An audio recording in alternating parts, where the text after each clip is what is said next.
Hi hello நண்பா, எல்லாருக்கும் வணக்கம். நாம் இன்றைக்கி என்ன பார்க்க போகிறோம் அப்படின்னா, நாம் நம்மளோட ஃப்ரெண்ட்ஸோடு சேர்ந்து ஒரு அற்புதமான அழகான பிரியாணியை சமைச்சு சாப்பிட்டு எப்படி என்ஜாய் பண்ணலாம் அப்படிங்கிறத நம்ம இந்த வீடியோவில் பார்க்க போகிறோம். இது வந்து நீங்கள் ஒரு கடற்கரையிலையோ இல்லைனா ஒரு தோட்டத்திலேயே வச்சு நம்ம பண்ணும்போது இது வந்து உங்களுக்கு ரொம்ப யூஸ்ஃபுல்லாக இருக்கும். ஏன்னா நிறைய பேர்த்துக்கு வந்து பிரியாணி எப்படி செய்யுது அப்படின்னு வந்து அந்த ப்ரொசீஜர் வந்து நிறைய பேர்த்துக்கு தெரியாது. ஸோ அந்த வீடியோ வந்து ரொம்ப உங்களுக்கு யூஸ்ஃபுல்லாக இருக்கும்னு சொல்லி நான் ரொம்ப நம்புகிறேன். அப்புறம் பார்த்தீங்கன்னா, இந்த வீடியோ பார்க்குறதுனால உங்களுக்கு என்ன ஒரு பெரிய பெனிஃபிட் அப்படின்னா, நாங்கள் வந்து பண்ணது எப்படியோ வந்து ரொம்பவும் டேஸ்ட்டாகிட்டு ரொம்ப சூப்பராக இருந்துச்சு. அதனால் நீங்களும் இதை பார்த்து ரொம்ப பயன்பெறுவீர்கள் அப்படின்னு நம்புகிறோம். அதுக்கு முன்னாடி நீங்கள் இந்த வீடியோ வந்து இந்த சேனலை வந்து தயவு செஞ்சு சப்ஸ்கிரைப் பண்ணுங்கள் நண்பா. முதலாவது என்னென்னா, தக்காளியை வந்து நல்லா நீட்டாக கழுவி எடுத்துக்கணும். ஏன்னா அதில் அழுக்கு இருந்தால் நம்மளுக்கு தான் ஏதாவது டேஞ்சராக இருக்கும். அப்புறம் என்ன, தக்காளியை நல்லா பொடிசாக மெல்லிசாக நறுக்கி வெட்டி வச்சுக்கிட்டிங்கன்னா அது வந்து பிரியாணி சாப்பிடும்போது ரொம்ப நல்லாயிருக்கும். ஏன்னா பிரியாணியில் தக்காளி கொஞ்சம் பெருசாக இருந்ததுன்னா பார்க்கவும் நல்லா இருக்காது, அது சாப்பிடவும் அந்தளவுக்கு வந்து நல்லா இருக்காது. அதனால் பொடிசாக வெட்டி எடுத்துக்கோங்க.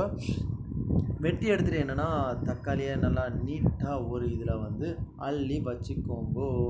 ஒரு வாளி எடுத்து அந்த வாளியில் நீட்டாக அந்த இந்த இந்த மாதிரி போட்டு வச்சுக்கோங்க.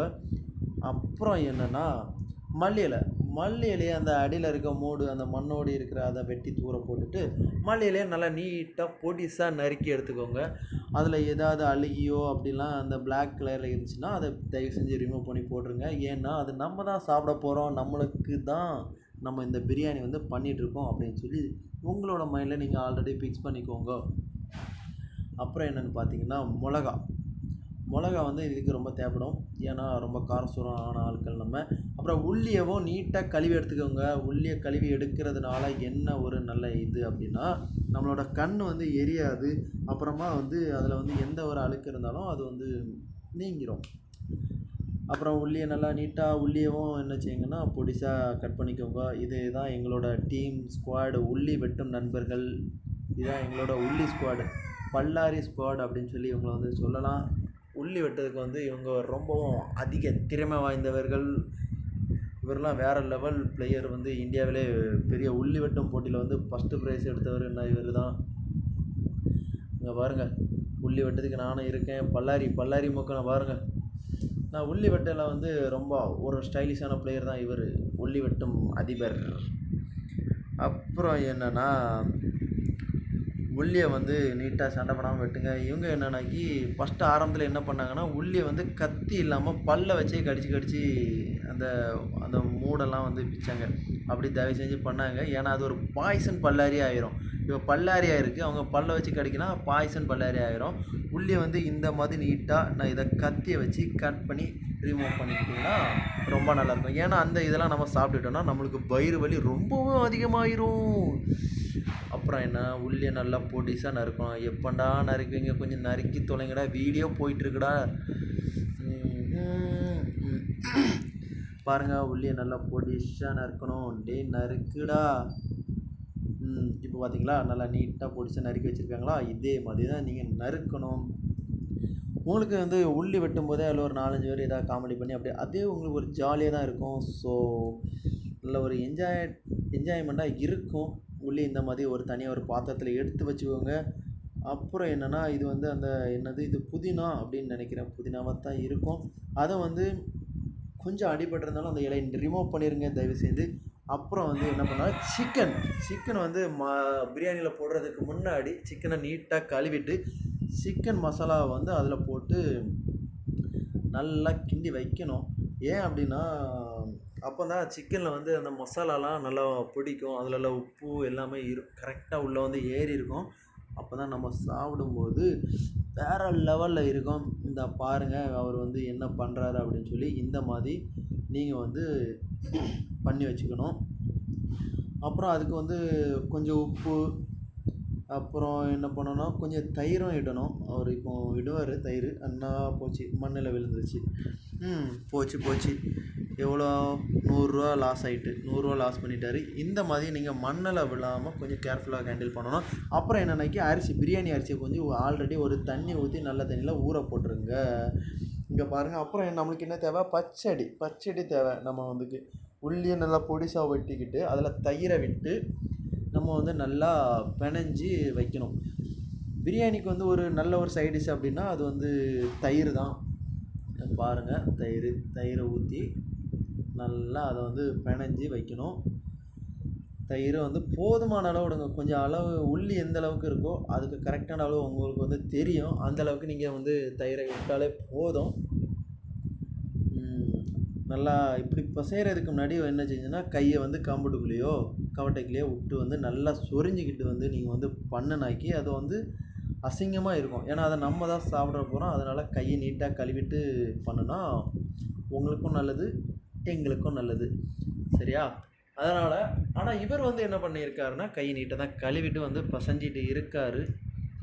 இது வந்து நீங்கள் உடனே லைட்டாக எல்லா இடமும் தயிர் பட்டால் மட்டும் போதும் அப்படின்னு சொல்லி நீங்கள் வந்து பிணையக்கூடாது. நல்லா பிணையணும்.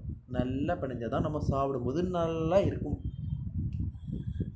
மிச்சம் தயிர் அதில் கொஞ்சம் இருக்கும் தெரியுமா, அதை அவர் வந்து லைட்டாக குடிச்சிட்டாரு. அது வந்து வேண்டாம், நான் அந்த வீடியோ எடுக்கலை. இங்கே பாருங்கள், இந்தளவுக்கு பிணையணும். உள்ளி கொஞ்சம் கம்மியாக இருக்குது. நம்ம நிறையா ஆட்கள் எண்ணிக்கை அதிகமாக இருந்ததுன்னா அது போதுமான அளவு வந்து உள்ளி நீங்கள் வந்து போட்டுக்கலாம்.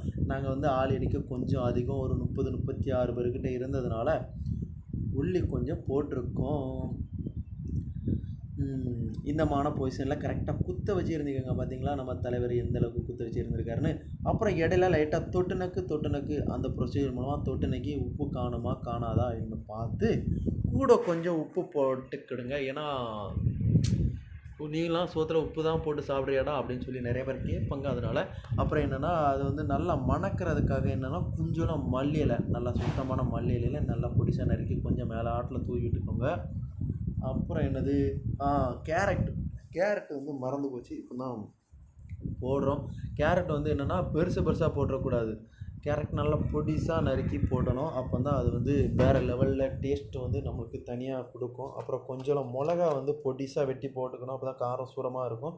அப்புறம் என்னென்னா, நம்ம வந்து பிரியாணிக்கு வந்து சைட் டிஷ் வந்து நாங்கள் வந்து முட்டையும் வைக்கிறோம். அதனால் ஃபஸ்ட்டு ஒரு வாட்டாவில் ஃபுல்லாக தண்ணி எடுத்து வச்சுட்டு அதெல்லாம் நீட்டாக முட்டையை வந்து அடுக்கிக்குங்க. அங்கங்கே நீட்டாக அடுக்கி பாருங்கள், நம்ம ஆள் ஹீரோ முட்டையை அடுக்கிட்டு இருக்காரு. முட்டையை நல்லா கரெக்டாக இப்போ அடுக்கியாச்சு. அடுக்கின அப்புறம் என்னென்னா, அது கரெக்டான அளவு முட்டை வந்து முங்குற அளவுக்கு தண்ணியை ஊற்றி வச்சுட்டு அதை அவிச்சு எடுத்து வச்சிடலாம். அப்போ தேவையான பொருள் எல்லாமே நம்ம கரெக்டாக எடுத்து வச்சுட்டு நம்ம வந்து பிரியாணியை வந்து செய்ய ஆரம்பிக்கலாம். வாட்டாவை எடுத்து வச்சுட்டு வாட்டா கொஞ்சம் ஹீட் ஆகின அப்புறம் வந்து நம்ம என்ன பண்ணலாம், எண்ணெயை வந்து பாம் ஆயில் எண்ணெயை வந்து அதில் விடலாம். பாம் ஆயில் எண்ணெய் விட்டு கொஞ்ச நேரத்தில் வந்து நம்ம வாங்கி வச்ச நெய் இருக்குது இல்லையா, அந்த நெய்யவும் நம்ம வந்து அதில் இடணும். நெய் நம்ம வாங்கி வச்ச கரெக்டான அளவு நெய்யை அதில் போட்டுட்டு அப்புறம் என்ன பண்ணணும்னா, எண்ணெய் வந்து கொஞ்சம் லைட்டாக வந்து கொதிச்சதும் என்ன பண்ணணும் அப்படின்னா, நம்ம வெட்டி வச்ச பல்லாரி இருக்குல்ல, அந்த பல்லாரி எடுத்து நம்ம வந்து போடணும். நம்ம வச்சுருக்க பல்லாரி வந்து பச்சடிக்கு வந்து யூஸ் பண்ணி போக மிச்சம் இருக்கிற பல்லாரி எல்லாமே வந்து நம்ம வந்து பிரியாணிக்கு வந்து யூஸ் பண்ணிக்கலாம். எத்தனை கிலோ அரிசி எத்தனை கிலோ சிக்கன் அதுக்கு ஏற்றாப்புல நம்ம வந்து என்னென்னா பல்லாரி வாங்கி அதை வெட்டி நம்ம ஆல்ரெடி வச்சுருப்போம். அந்த பல்லாரி எடுத்து நம்ம இப்போ அதில் போடணும். போட்டுட்டு நல்லா வந்து என்ன பண்ணணும் அப்படின்னா, நல்லா வந்து அந்த கரண்டியை வச்சு நல்லா கிளறி விடணும், கிண்டி விடணும். இது எது வரைக்கும் நம்ம வந்து கிண்டி விடணும் அப்படின்னா, நம்ம உள்ளியெல்லாம் வந்து கொஞ்சம் வசங்குற அளவுக்கும். அந்த வசங்குற அளவுக்கு நம்ம வந்து கிண்டி விட்டோம் அப்படின்னா தானாகவே ஆட்டோமேட்டிக்காக என்ன ஆகும்னா, அது வந்து அப்படி கொதிக்கிற மாதிரி வந்து ஒரு ரியாக்ஷனை வந்து கொடுக்கும். அப்படி கொடுக்கும்போது என்ன ஆகும் அப்படின்னா, நம்ம வந்து அடுத்த பொருளை வந்து போட ஆரம்பிக்கணும். இப்போ நம்ம பட்டை கிராம்பு அதெல்லாம் வச்சு வாங்கி வச்சுருப்போம் இல்லையா, அந்த பட்டை கிராம்பெல்லாம் எடுத்து நம்ம வந்து போடணும். பட்டை கிராம்பு எதுக்கு போடணும் அப்படின்னா, பிரியாணி சும்மா அப்படி மணக்கணும். அந்த மணக்கிறதுக்கு தான் நம்ம வந்து பட்டை கிராம்பு எல்லாம் போடணும். அப்புறம் வந்து இது வந்து வேறு லெவல் டேஸ்ட்டையும் கொடுக்கும். இந்த அடுப்பு வந்து என்னென்னா, நாங்களே ரெடி பண்ண அடுப்பு. நீங்கள் வந்து வீடியோவில் பார்த்துருப்பீங்க இந்த அடுப்பு வந்து எப்படி இருக்குது அப்படின்னு சொல்லி. இது வந்து காட்டுக்குள்ளே அப்படிங்கிறதுனால நாங்களே ரெடி பண்ணது. அப்புறம் வந்து என்னென்னா, அப்புறமா இதுக்கு என்ன போடணும் அப்படின்னா, நம்ம முந்திரி பழம், கொட்டை பருப்பு அதெல்லாம் வந்து உங்களுக்கு தெரியும். அது வந்து நல்லா இருக்கும். அதை வந்து போடணும். ஏன்னா அது வந்து சாப்பிடும்போது வந்து அது ஒரு டேஸ்ட்டுக்கு வந்து தனியாக கொடுக்கும். அதனால் அதை போடணும். அப்புறம் நீங்கள் காட்டுக்குள்ளே பண்ணுறதுனால என்ன உங்களுக்கு வந்து ஒரு ஸ்பெஷல் அப்படின்னா, வரவு வந்து ரொம்ப ஈஸியாகவே கிடச்சிரும். இப்போ ஒரு இலையை வெட்டி போடுறாங்க, இது ஏதோ ஒரு இலை உண்டு, அது வந்து எனக்கு மறந்து போச்சு. பட்டை இல்லை ஏதோ ஒரு இலை மறந்து போச்சு. புதினா அப்படின்னு நினைக்கிறேன், புதினாவாக தான் இருக்கும். அப்புறம் வந்து மாஸ்டர் பார்த்திங்கன்னா, இது வந்து ரொம்ப பேர் வாங்கின மாஸ்டர். இது வந்து இப்படி தான் கிண்டி விடணும் அப்படி சொல்லி சொல்கிறாரு. நம்ம வந்து அது எல்லாத்தையுமே கரெக்டாக போட்டுட்டு அதை வந்து நல்லா கிண்டி விடணும் நீட்டாக. ஒரே இடத்துல இருந்துச்சுன்னா வந்து அடி பிடிச்சிரும், அது வந்து கருகி போயிடும். அதனால் அது வந்து நீட்டாக கிண்டி விட்டுகிட்டே இருக்கணும். உடனே கிண்டாட்டம் பரவாயில்ல, ஒரு மெதுவாகவே கிண்டிட்டுரும். அப்புறம் இப்போ வந்து என்ன போடணும் அப்படின்னா, இஞ்சி பேஸ்ட்டு. இஞ்சியும் வந்து என்னது வெள்ளை பூண்டையும் நம்ம வந்து இடித்து வச்சுருப்போம். கடையில் வாங்கி போடுறத விட நம்ம வீட்டிலே ரெடி பண்ணி இடிச்சோன்னா அது வந்து இன்னும் கொஞ்சம் டேஸ்ட் கொடுக்கும். ஏன்னா காட்டில் வந்து நம்ம பண்ணுறதுனா வேறு லெவலில் இருக்கும். அப்புறம் வெட்டி வச்ச தக்காளியெல்லாம் எடுத்து வந்து போட்டுடணும். அதுக்கு முன்னாடி அந்த கையெல்லாம் மூக்க குடையிறது, காலை குடையிறது, காதை குடையிறதுலாம் இல்லாமல் கையை நீட்டாக கழுவிட்டு சுத்தமான கையெல்லாம் போட்டால் கொஞ்சம் டேஸ்ட்டு கொடுக்கும். அப்புறம் வந்து என்ன பண்ணோன்னா, நம்ம பார்க்குறதுக்கும் கொஞ்சம் நீட்டாகவும் இருக்கும். அப்புறம் வந்து மிளகா வந்து நம்ம பொடிசாக வெட்டி போடணும்லாம் அவசியம் இல்லை. அந்த காம்பு இருக்குல்ல, அந்த காம்பை மட்டும் கிள்ளிட்டு மிளகாவை அப்படியே போட்டுடலாம். போட்டாச்சு. போதுமான அளவு போடலாம், இல்லைன்னா கொஞ்சம் அதிகமாக போட்டிங்கன்னா கொஞ்சம் வயிற்றுக்கு ப்ராப்ளம் வரும். அதனால் கொஞ்சம் கரெக்டான அளவு வந்து மிளகா போடுங்க, உங்களுக்கு எந்த அளவுக்கு எரிப்பு தேவையோ அந்த அளவுக்கு. அப்புறம் என்ன, பிரியாணி மசாலா வந்து நம்ம வந்து வாங்கி வச்சுருப்போம், அந்த மசாலா போடணும். அப்புறம் வந்து என்னது, வத்தல் பொடியும் கொஞ்சம் போடணும். இப்போ வந்து பிரியாணி மசாலா வந்து போட்டுட்ருக்கோம். உங்களுக்கு எத்தனை கிலோ சிக்கன், எத்தனை கிலோ அரிசியோ அதுக்கு ஏற்றாப்புல நீங்கள் கடையில் கேட்டாலே சொல்லுவாங்க, இத்தனை கிலோ அரிசிக்கு இத்தனை பாக்கெட் வந்து இந்த பொடி வந்து பிரியாணி பொடி வந்து போடணும் அப்படி சொல்லி அவங்க வந்து சொல்லுவாங்க. அவங்கக்கிட்ட கேட்டு நீங்கள் அதுக்கு ஏற்றாப்புல அந்த பொடியை வாங்கி, பிரியாணி மசாலா வாங்கி நீங்கள் வந்து போட்டு யூஸ் பண்ணுங்கள். உங்கள் இஷ்டத்துக்கு போட்டிங்கன்னா வேறு பிரியாணி வேறு லெவலுக்கு போயிடும். அதனால் கொஞ்சம் பார்த்து எடுத்து யூஸ் பண்ணுங்கள். அதை வந்து நல்லா கிளறி விடணும். இப்போ அப்புறம் பிரியாணி வந்து கலர் கொடுக்குறதுக்கு என்னென்னா, மஞ்சள் பொடி நீங்கள் லைட்டாக யூஸ் பண்ணலாம். அப்புறம் வந்து நீங்கள் ஊற வச்ச சிக்கனை எடுத்து அதை வந்து போட்டுக்கலாம். இப்போ வந்து சிக்கன் போடுற டைம் வந்து ஆச்சு. அதனால் நீங்கள் சிக்கனை போட்டு சிக்கனை வந்து என்ன பண்ணணும் அப்படின்னா, நல்லா கிளறி விடணும், நல்லா கிண்டி விட்டுட்டே இருக்கணும். ஏன்னா சிக்கன் வந்து அந்த ரத்த வாடை, பிளட்டு வாடை இருக்கும்ல, பிளட்டு ஸ்மெல், அந்த இதெல்லாம் போகிறது வரை நீங்கள் நல்லா நீட்டாக கிண்டி விட்டிங்கன்னா கொஞ்ச நேரத்துலேயே வந்து என்னென்னா, அது ஒரு நல்ல ஒரு ஸ்மெல் இல்லை, நல்ல ஒரு வாசத்தை வந்து அது நம்மளுக்கு வந்து கொடுக்கும். அப்போவே நம்மளுக்கு வந்து இதை அள்ளி சாப்பிட்றலாம் போல் ஒரு தோணும். அப்புறம் என்னென்னா, இதுதான் மெயின் பாயிண்ட்டுங்க, தயிர் விடணும். தயிர் வந்து பிரியாணியில் விட்டிங்கன்னா அது வந்து வேறு லெவல் வந்து டேஸ்ட்டும் உங்களுக்கு வந்து கொடுக்கும். நாக்கில் அறுசுவையும் நடனமாடும். அப்புறம் சிக்கன் வந்து கரெக்டாக இதாக இருக்கா அப்படின்னு சொல்லி உப்பு எல்லாமே டேஸ்ட்டு பார்த்துட்டு நீங்கள் வந்து தண்ணி ஊற்றலாம். இப்போ சிக்கனில் வந்து உப்பு எல்லாமே ஏறி இருக்குது அப்படின்னு உங்களுக்கு தெரிஞ்ச உடனே, அப்புறம் சிக்கனை ஓரளவுக்கு முக்கால் வெட்டுக்கு வந்து வெந்த உடனே நீங்கள் என்ன பண்ணணும்னா தண்ணி விட்டுற வேண்டியதான். தண்ணி விட்டு அது கொதிச்சதுக்கப்புறம் என்னென்னா, நம்ம ஊற வச்சுருப்போம்ல அரிசி, அந்த ஊற வச்சது வந்து நம்ம ஆரம்பத்துலேயே ஊற வச்சிட்டோன்னா அது அதிலே பாதி வந்து வெந்த மாதிரி தான். தண்ணி வந்து நல்லா, அரிசி வந்து நல்லா சாஃப்டான அரிசி எடுத்து நீங்கள் வந்து அதில் போட்டுடலாம். அப்புறம் அந்த சைட்லலாம் ஒட்டி இருக்கிற அரிசியெல்லாம் நீட்டாக கையை விட்டு எடுத்து போட்டுட்டு, அப்புறம் என்ன பண்ணணும்னா, நீங்கள் அதை வந்து என்ன பண்ணணும் அப்படின்னு சொல்லி உங்களுக்கே தெரியும். அதை வந்து நீட்டாக கிண்டி விடணும். இப்படியே கிண்டிகிட்டு இருக்கும்போது என்ன பண்ணோன்னா, உங்களுக்கு வந்து அந்த ஒரு நல்ல ஒரு வாசம் வந்து பிரியாணி வாசம் அப்படி வந்து உங்களுக்கு வரும். அப்புறம் இது வந்து ஓரளவுக்கு கொதிச்சதுக்கப்புறம், இந்த தண்ணி வந்து கொதிக்கிறதுக்கப்புறம் நீங்கள் வந்து டேஸ்ட்டு பார்த்துக்கலாம், உப்பு எல்லாம் கரெக்டாக இருக்குதா அப்படின்னு சொல்லி. இப்போ வந்து பார்த்திங்கன்னா லைட்டாக வந்து கொதிச்சு வருது, அது வந்து பார்த்தாலே தெரியுது. இப்போ நல்லா நீட்டாக பக்காவாக வந்து கொதிச்சிருச்சுங்க. சூப்பராக வந்து வாசம்லாம் அருமையாக இருக்குது. இப்போமே அந்த நாக்கில் வந்து யாரெல்லாமோ வந்து நடனம் ஆடுறாங்க. இப்போ என்னாச்சுன்னா, பிரியாணி வந்து ஓரளவு ரெடி ஆயிடுச்சு. ஓரளவுக்கு அந்த தண்ணி நல்லா வற்றினதுக்கப்புறம் என்ன பண்ணணும்னா, பிரியாணி எடுத்து இது போடணும். இது வந்து எப்படி சொல்லுவாங்க, ஏதோ ஒன்று சொல்லுவாங்களே, இந்த மாதிரி மூடி வச்சு மேலே அந்த நெருப்பெல்லாம் எடுத்து போடணும். தம்மு போடணும். இதான் தம் பிரியாணிங்க. இது வந்து சலீம் பாய், கரீம் பாய், முஸ்லீம் பாய், அஸ்லாம் பாய் அப்படின்னு நிறைய பாய்லாம் உண்டுல்ல, அந்த பாய் கிட்டலாம் நாங்கள் வந்து ஓரளவு டிப்ஸை வந்து கலெக்ட் பண்ணி செஞ்சது தான் இந்த வந்து பிரியாணி. தம் போட்டதுக்கப்புறம் என்ன பண்ணால், தம் வந்து குறைஞ்சது ஒரு 1/4 மணி நேரமோ ஒரு 10-16 நிமிஷமாவது நீங்கள் போட்டிங்கன்னா வந்து பிரியாணி வந்து சூப்பராகிடும். அங்கே இருக்க தண்ணி எல்லாமே நீட்டாக வந்து இதாகி இப்போ நீங்கள் பார்த்துட்ருக்கீங்க பிரியாணி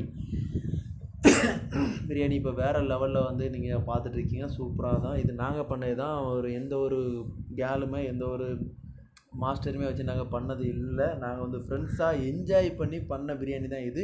நாங்கள் இப்போ கடற்கரையில் இருக்கோம். கடற்கரையில் இருக்கிறதுனால வந்து இந்த மாதிரி ஒரு டேஸ்ட்டான பிரியாணி சாப்பிட்றது இன்னும் கொஞ்சம் ஒரு சுவாரஸ்யத்தையும் ஒரு டேஸ்ட்டையும் வந்து எங்களுக்கு அள்ளி கொடுக்குற மாதிரி வந்து ஒரு ஃபீலிங். ஏன்னா கடற்கரையில் அந்த கடல் சாரல் அடிக்க, கடல் காற்றடிக்க, கடல் மண்ணில் நாங்கள் வந்து விளாண்டுக்கிட்டு வந்து ரொம்ப டயர்டாக இருக்கும்போது சாப்பிடும்போது வேறு லெவலில் இருக்கும். இப்போ வந்து நாங்கள் தான் இது வேறு லெவலில் வந்து என்ஜாய் பண்ணி வந்து சாப்பிட்டுட்ருக்கோம். வந்து எல்லாருமே கடற்கரையில் வந்து இருக்கிறதுனால என்னென்னா, வீட்டில் வந்து சாப்பிட்றத விட ஒரு குறைஞ்சது 2 மடங்கு 3 மடங்காவது வந்து நாங்கள் அதிகமாகவே வந்து சாப்பிடுவோம். இப்போ நாங்கள் வந்து பார்த்திங்கன்னா, நாங்கள் நல்லா வயிறு பசியோட ரொம்பவே ஒரு ஏக்கத்தோட ஆர்வத்தோட ரொம்ப விரும்பி வந்து சாப்பிட்டுட்ருக்கோம். இப்போ என் நண்பர் ஒருத்தர் வந்து சாப்பிட்டுட்டு ரொம்ப சூப்பராக இருக்குது அப்படின்னு சொல்லி ஒரு நல்ல ரிசல்ட்டு கூட கொடுத்தாரு. இது வரைக்கும் வாட்ச் பண்ணதுக்கு நன்றி நண்பா. இதே மாதிரி தொடர்ந்து அடுத்த வீடியோ போடணும் அப்படின்னு சொன்னால் ஒரு சின்ன ஒரு சப்ஸ்கிரைப் பண்ணிட்டு போயிருங்க. பாய் நண்பா, தேங்க்யூ, பாய்.